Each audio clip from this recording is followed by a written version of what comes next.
You're listening to Sips of Sanity, your toolkit for emotional and intuitive intelligence, or what we like to call the dirty work. Let's do it.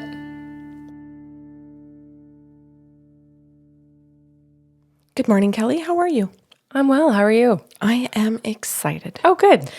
We are going to be talking about emotional immaturity and maturity on this Sips of Sanity series. I'm so excited to do this. Cool. Yeah, I think each of us, and hopefully this is the goal, that each of us tries to listen to this entire series looking and reflecting only upon ourselves. This is not sit down and look at other people and judge and criticize them and walk up to them and tell them what they should be doing or not doing. Not one of our series on Sips has been about that. Oh, no, I understand that. But I know this first show goes up on YouTube.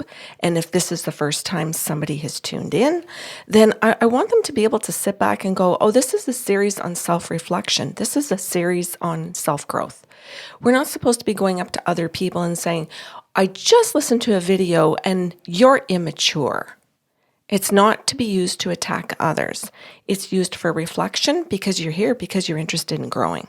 Cool. The intro to this entire show is about, your toolkit for emotional intuitive intelligence. Right. This is the dirty work, right? We are not saying do the dirty work for anyone else, ever. Do it for yourself. Yeah. And then be the role model for other people because you can't focus your life on trying to change others' maturity levels. You can only affect your own. Well, wait a second. Let me correct that. We can affect other people's growth by being a good role model and by using, I'll say the proper words as opposed to using this information to attack somebody. Cool. So long story short, you can't make someone change. You can only change yourself. Mm-hmm. Good? Yeah. Now, a couple of the other reasons why I think this series is going to be so good for people is because we suffer. We suffer greatly when we're in our immaturity. Mm-hmm. And most people that are behaving immaturely, most don't know they are. They were raised that way. They might be watching TV shows and movies or reading certain books or playing certain games or just have a life around other immature people and don't know what maturity really looks like. Or they might look at other people who have maturity and think that they're being prudish or perfectionistic instead of understanding that what they are is behaving in a mature way. Mm-hmm. And so instead they feel threatened by their behavior. And as a result, depending on their character, they may go into attacking that kind of person. Mm-hmm. Instead of recognizing, wow, if I acknowledge your maturity, I would have to acknowledge my immaturity. Yeah. And I don't want to do that because my ego won't allow me to. So we're hoping that people can sit with gentleness and kindness, find where they are truthfully being immature, and listen to the examples, and be able to look at what maturity looks like and see if there's a tool in there for them, if there's something that they're willing to work on, and here's your dirty work. Cool. Okay, so the very first one is an emotional immaturity, is thoughts about adult life are simplistic, literal, and rigid. Dislike the uncertainty of an evolving reality. I think an example of this one, Kelly, is when a person has, like in a partnership, expects through their belief system that their partner should know them if they love them. So if we go to an example of, say you're in a restaurant and you expect your partner, well, maybe you're busy or you're gone from the table, to know what you should eat, to know what you should want, and to be able to take care of your needs. And you respond in an angry way if they don't know what your needs are. You think then that if they don't know me, they don't love me. Mm-hmm. And instead of an emotionally mature person would say, well, there are nuances in life and I might like chicken tonight. I might like a pizza. I don't know if I feel like a steak. And my partner shouldn't know what I feel like. They're not in my taste buds. They aren't supposed to know minute by minute what I'm supposed to want. When they truly love me, they respect me, and they just simply ask me, or they wait for the waiter or the waitress to come back when I'm present so I can speak on my own behalf. So an emotionally mature person knows that there are these nuances in life and that we go with the flow, and that love means that we respect each other. Not that we're supposed to know what the other person wants at all times and gets angry if we aren't on the game and know. Yeah, I want to reiterate something that we said recently in a podcast, that the opposite of unhealthy is not perfection. Oh, good. Right? So if we're illustrating that, if, my partner should know to order me a water and my appetizer if I'm, in the washroom when the waitress comes, that's emotional immaturity, right? Expecting that it should be absolute perfection, right? Healthy is the check-in. Healthy is, hey, I'm just going to the washroom. Can you order me a water if I'm not here when the waitress comes? I still don't know what I want, right? Like it's the good, healthy check-ins. Exactly. It's not they don't love me or they're perfect. Yeah. Okay, that's a great example. So we'll move on to another one then? Sure. Okay, so the second one then is a need to control others through guilt, through shame, or through your anger. So if we look at how that can play out, then we want to control another person. It can be your child, it could be a coworker, it could be your partner, that you say things purposely to shame them so that they will do what you want. You're looking to control them. Yeah, make them feel bad. Yeah. And that is well, it's never going to be healthy when you're in the immature place. Right? So we can toss around the word unhealthiness with immaturity. So the emotionally immature person then that's going to use shame and guilt and anger Kelly, is going to feel deeply inside so much insecurity that if the other person catches on to really what they're doing here in using these things to control them, that they're going to see no value in the relationship and want out of it eventually. They're going to recognize it for abuse. But the emotionally insecure person is going to stay using those same 3 tools over and over again until something cracks, something breaks. And what we're hoping to do is to be able to say, if this is what you do, you purposely try to shame your kids, to control them, to get them to go and do what you want them to do. I'm going to shame you in public about the way that you have a messy room. I'm going to shame you at school that you don't do your homework or that you're messy. When I go to a parent-teacher interview, if I'm going to use an opportunity to shame you, then I'm really not caring deeply about my connection with you, because I'm always at risk, because I create those risks, that I'm going to lose you.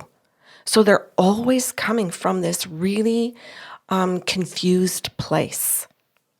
But don't see it that way.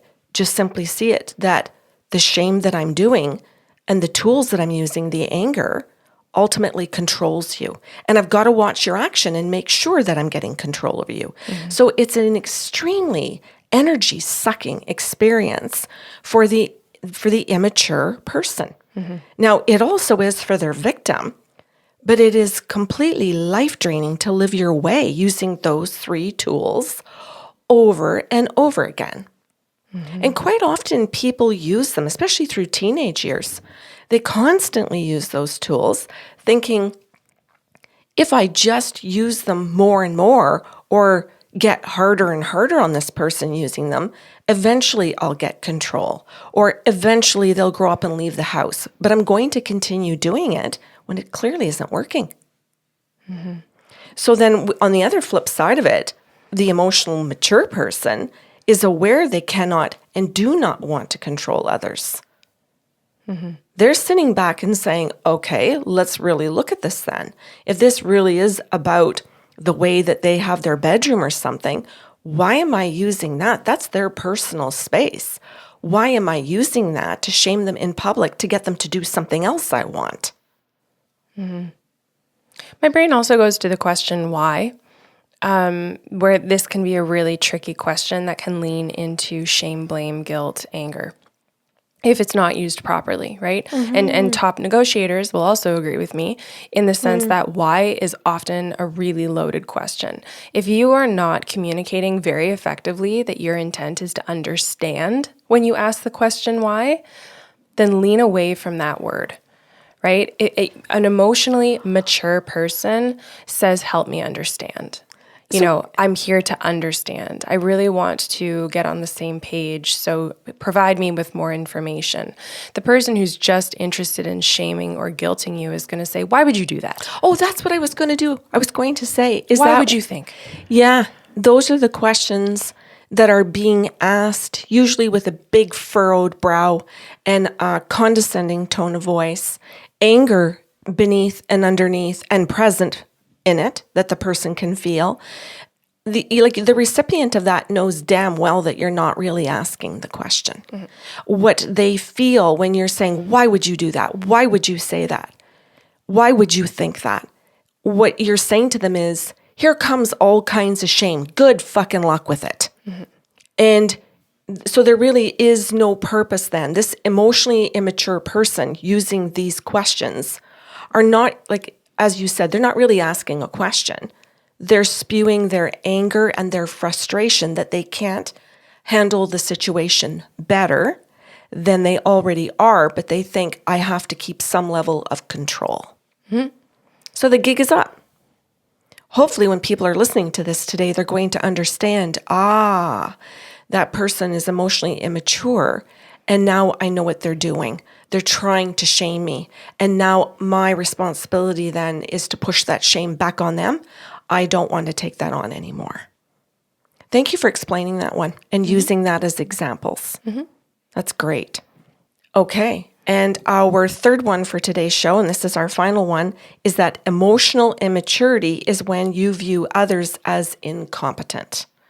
And this is where we're really seeing judgment, where we're looking at something from one lens to see someone's incompetence, instead of the emotionally mature person being able to see a person and go and see their shortcomings, or just see it and be like, oh, that's just so-and-so, that's okay.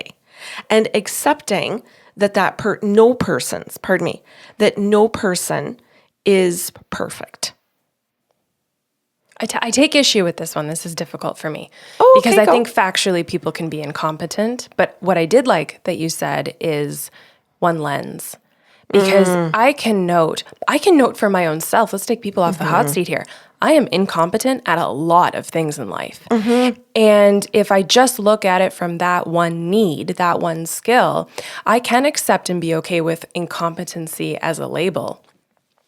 But if I look at it from a whole person perspective, then I don't necessarily get in a huff and a puff about that one lack. If that makes sense, right? Or I can see where another person might not be totally efficient or competent, but I can see what value they are bringing to the table, right? Because I think, there are some high stakes jobs. There are some high stakes situations where you're competent or you're not. And it is very much, we have to be able to understand that it's not acceptable for you to be incompetent at things. Right. That we don't have to accept and keep you in that position, keep you in that relationship.